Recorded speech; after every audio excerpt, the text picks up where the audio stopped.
Hi, my name is Barbara McNeil. I live in Edison. I live at Brookview Commons Condo Association. And I have a couple of questions in regards to cost. Is it the landscaping company that will be incurring additional costs as a result of these really nifty new equipment? Or is it the actual owners? Now, because I live at a condo and there's townhouses, et cetera, there's a good amount of land that needs to be landscaped regularly, weekly. And from my perspective, is it my monthly charge that's going to go up? Or is it the actual landscaping company that's going to incur the cost? All right. My name is Amner De Leon, and I run an all electric landscape company. We're based out of Princeton and also service a lot of Montclair properties. And what happens originally with a landscaper, you have to invest in the equipment, right? When the cost savings come as the months go along, you're not spending your money on gas. You're not spending money on maintenance of the equipment. You're not on mix. You're not running even to the gas station to fill up the gas tanks. So even that is time that you're saving. You don't have to have two or three guys go and fill up gas in the truck. So if you start thinking about those 5 and 10, even 15 minutes, and you start adding it up on what you're paying the employees, you're you're you're actually spending a lot more money doing that way. Now, your cost, depending on the size of your business, you end up recouping the cost of the machine typically about 12 months. In about 12 months, and then so the next 2 3 years that the equipment is there, you're making money off of it. Okay. Does that answer? You have a question? Yeah, I have a question. Um, a lot of lawn service companies say, okay, electric lawnmower is fine, electric trimmer is fine, but leaf blowers, when you need to do leaf blowing in the fall, you have to have gas. Is that what you found? No, we do fall and spring cleanups. Now, I have an example here, three different blowers. Now, for fall, we do go into the commercial one because we need the additional battery power, and it is a little bit more powerful. But that's what we use. So Because some have claimed that it'll cost you 3 to 4 times as much because it takes that much longer to blow. And I'm just curious what you found using electric. no, the one issue that I did have last year was charging, and now there's a commercial charger that I utilize, and now I can charge in theory up to 70 batteries overnight. Ah, So there's no issue. So running out of juice would be normally the issue there, which I luckily I didn't last year. But as we continue to grow, obviously I need to add more batteries onto my repertoire. okay. Thank you very much.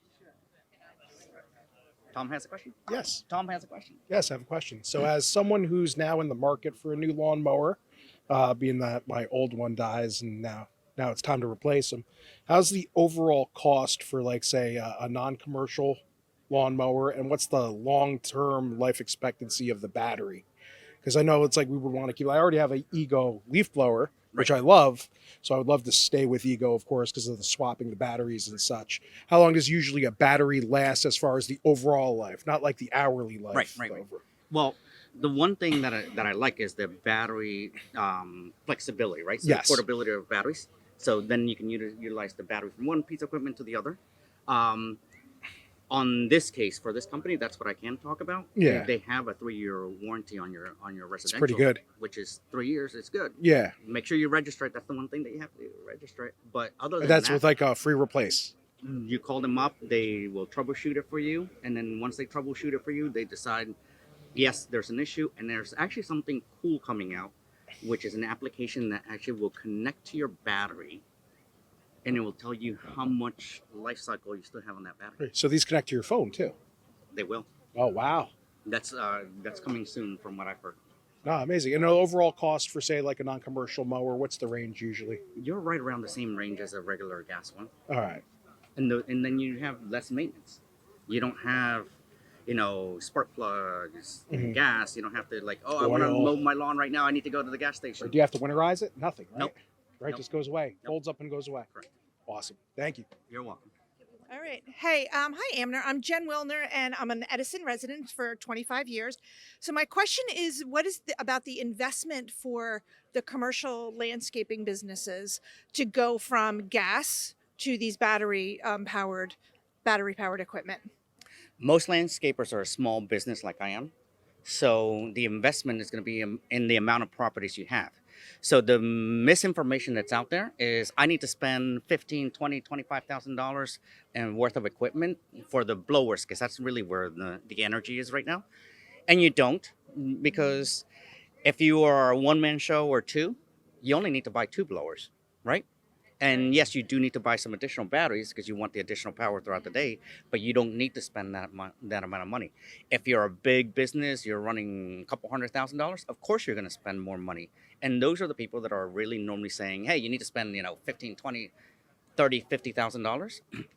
Could be true, but it depends on the size of the company. And you also don't want to overbuy your batteries. As you continue to grow your business, you add another battery, two batteries. Right. And that's actually how I've done it with the business. I add another battery here and there, depending on how much work we have. And so, what can we do as residents who hire these small businesses? What can we do to educate them on the how and why? Number one, the why, but the how to do this, to go forward with this. All right. So I would say on my end, what I've done is I normally employ guys that normally will work in traditional landscaping businesses, and they come one day here and there and they get on the equipment, and then I tell them about the health benefits. But it's the guys that are actually working that need to know about the health benefits so they can push the owner of the company if the owner of the company is not there. But if it's a one-man show, I would explain to them why. Yeah. I would explain to them why you need to protect yourself.